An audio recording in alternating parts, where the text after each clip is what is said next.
दोस्तों, ये स्टोरी बहुत ही धार्मिक है, बहुत ही सुंदर भी है।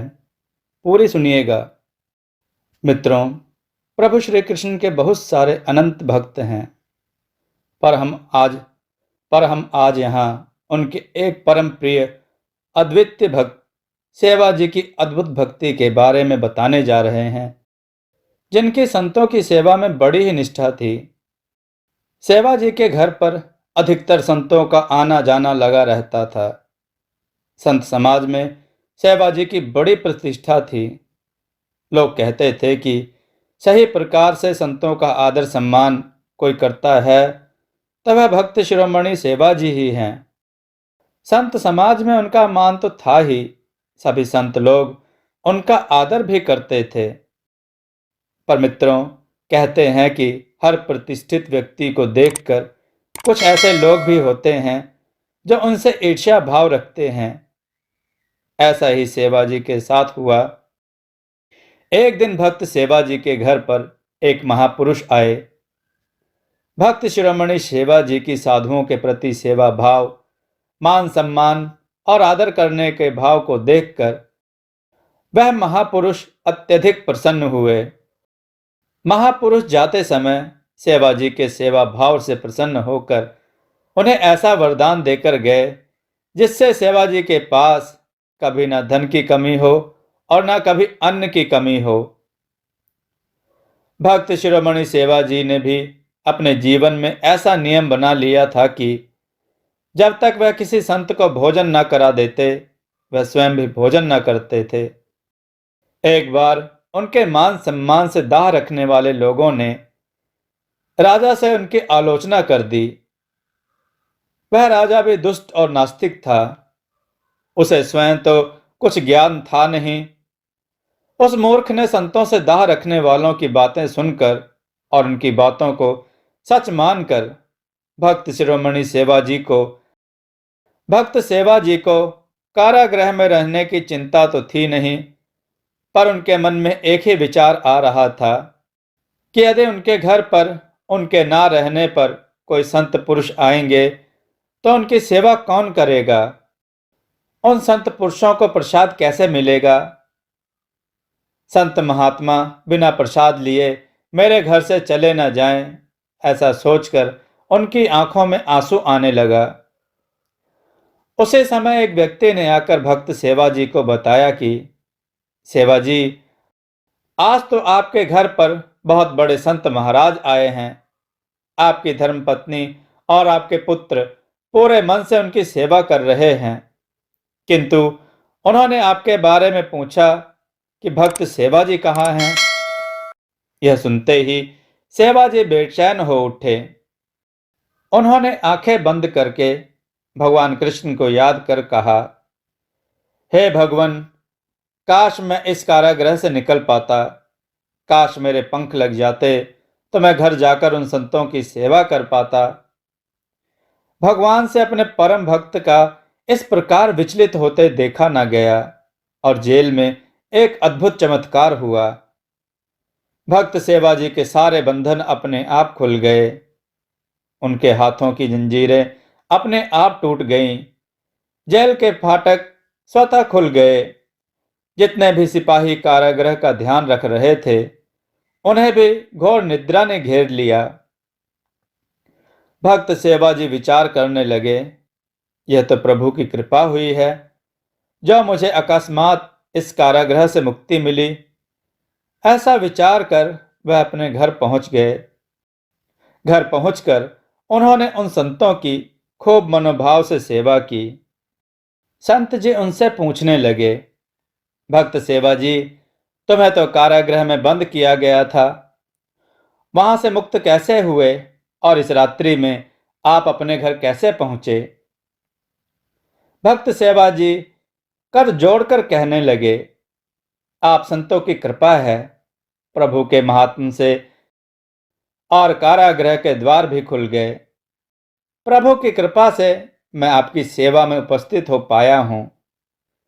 संत जी प्रसन्न हो उठे और उन्होंने कहा, तुम्हारे ऊपर ऐसी भगवत कृपा सदा ही बनी रहे। कारागृह के कर्मचारी दूसरे दिन प्रातःकाल भागते हुए राजा के पास गए और कहने लगे, कल वो सेवाजी पता नहीं कैसे कारागृह के सारे बंधन तोड़कर घर चले गए हैं। हमें आदेश दीजिए, हम उन्हें पुनः पकड़कर ले आएं।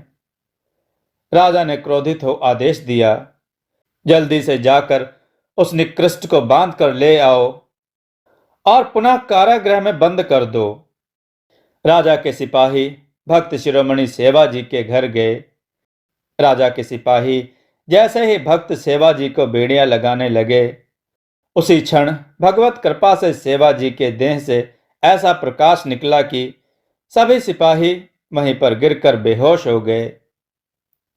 सभी लोग देखकर हैरान हो गए, यह कैसे भगवान की लीला है। सेवाजी को हाथ लगाते ही यह सभी सैनिक बेहोश हो गए।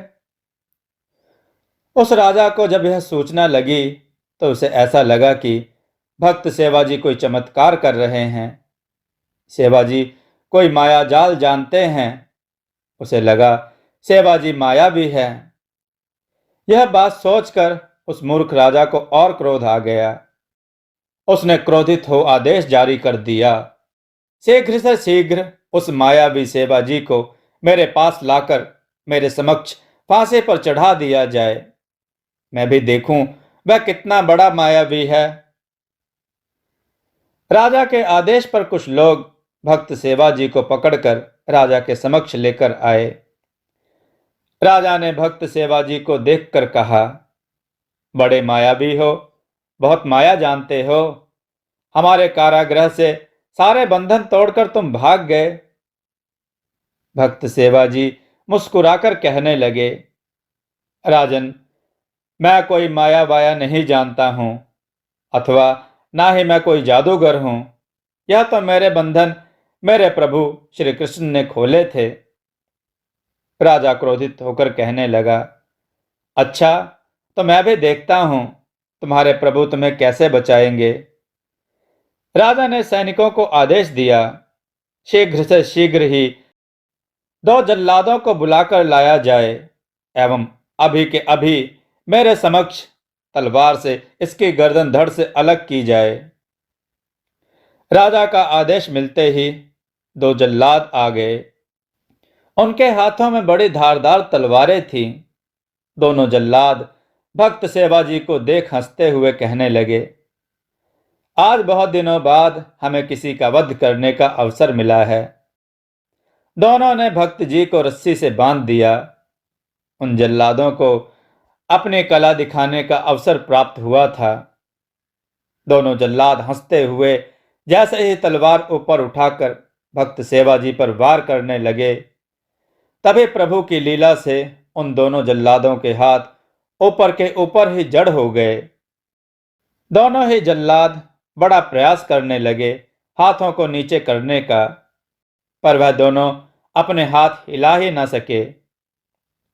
ऐसा लग रहा था जैसे किसी ने जड़ मूर्ति बना दिया हो, उसमें केवल प्राण डालना बाकी हो। उनके शरीर तो यथास्थिति रहे, पर उनकी प्राण क्रिया रुक गई थी। हाथ ऊपर के ऊपर ही रह गए। हाथों की तलवारें अपने आप फिसलकर नीचे गिर गई। सभी लोग यह देखकर आश्चर्यचकित हो गए। इन जल्लादों को क्या हुआ? यह क्या हो रहा है? यह तो भक्त सेवाजी को मारने वाले थे। यह देख राजा के तो होश उड़ गए। राजा ने भी विचार किया, यह कोई माया वाया नहीं है, यह तो प्रभु की कृपा ही हो सकती है। राजा घबरा गया। उसे लगने लगा कि उसने तो घोर अपराध कर दिया। वह अपने सिंहासन से उठकर भक्त शिरोमणि सेवाजी के चरणों में गिरकर कहने लगा, हे भक्त शिरोमणि सेवाजी, हमें क्षमा करें, हमें क्षमा करें। प्रभु श्री कृष्ण के भक्त सेवाजी ने राजा को उठाकर गले से लगा लिया और कहने लगे, हे राजन, तुम्हारा कोई अपराध नहीं है। तुम तो अपने बुद्धि बल से चलते ही नहीं हो। तुम्हारे गुरु जी ने भी तुम्हें कई बार समझाया भी था कि संतों की सेवा किया करो, पर तुम्हारी संत सेवा में कभी रुचि ही नहीं रही।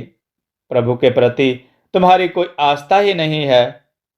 इसलिए प्रभु कृष्ण ने कृपा कर तुम्हें यह लीला दिखाई है।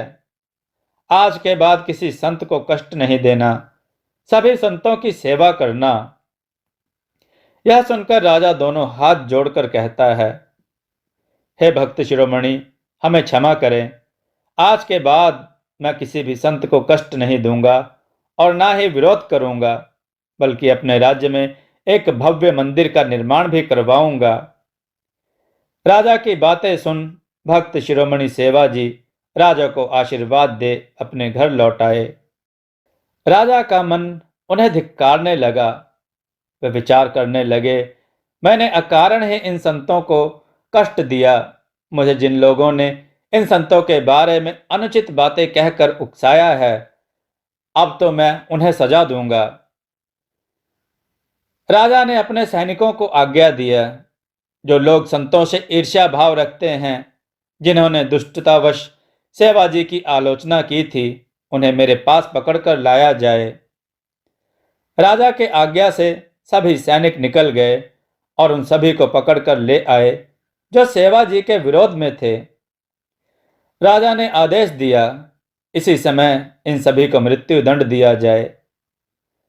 राजा ने जैसे ही इस प्रकार का आदेश दिया, तभी सेवाजी पुनः राजा जी के पास लौट आए और कहने लगे, राजन, यह क्या कर रहे हो? राजा कहने लगा, हे भक्त शिरोमणि, इन्होंने दुष्टतावश तुम्हें कष्ट दिया है। इनके कारण ही मैंने तुम्हें जेल में बंद कर दिया था। अभी मैं इनकी लीला समाप्त किए देता हूं। सेवाजी कहने लगे, इस प्रकार के अनुचित कार्य करने की क्या आवश्यकता है? इन्हें तो भगवान अपने समय पर ही दंड देंगे। तुम मेरे आदेश से इन्हें क्षमा कर दो। भक्त शिरोमणि सेवाजी ने उन दुष्ट लोगों के लिए क्षमादान मांगा। तब वह ईर्ष्या से भ्रमित लोग अपने प्राणों का दान प्राप्त कर सेवाजी के चरणों में गिर गए और कहने लगे, हे भक्त शिरोमणि सेवाजी, हमें क्षमा कर दो। अज्ञानवश हमने आपसे भेदभाव रखा है, हमें क्षमा कर दो। सेवाजी कहने लगे, इस पाप से छुटकारा तो तुम्हें तभी मिल पाएगा जब तुम सहृदय से प्रभु कृष्ण की सेवा करोगे, संतों की सेवा करोगे। ऐसा सुनकर वह सब कहने लगे, हे महात्मा, हम आपकी आज्ञा अनुसार अपने जीवन को चलाएंगे। इस प्रकार अब तो वह सारा गांव भक्ति भाव में रम गया। वह राजा तो कभी ईश्वर को मानता नहीं था। उस राजा ने अपने राज्य में श्री कृष्ण का मंदिर बनवा दिया। जो ईर्ष्यालु लोग संतों को देखना भी नहीं चाहते थे, अब तो वह भी उनकी सेवा करने लगे। बहुत अद्भुत होता है भक्तों और संतों का संग। जो उनकी शरण में आ जाए, वह उनको भी भगवत भक्त बना देते हैं। भक्त सेवाजी जैसे संत पुरुष तो अन्यथा साधारण लोगों को भी अपने जैसा भगवत भक्त बना देते हैं, और ऐसे पावन भक्तों का ध्यान तो भगवान रखते हैं। दोस्तों, आपको यह कथा कैसी लगी? अपने विचार और सुझाव कमेंट में जरूर दें। हमारी कथाओं को लाइक करें, हमारे चैनल को सब्सक्राइब करना न भूलें। हमारी कथाओं को शेयर जरूर करें, जिससे लोगों को अच्छा ज्ञान प्राप्त हो। जय श्री राम भक्तों।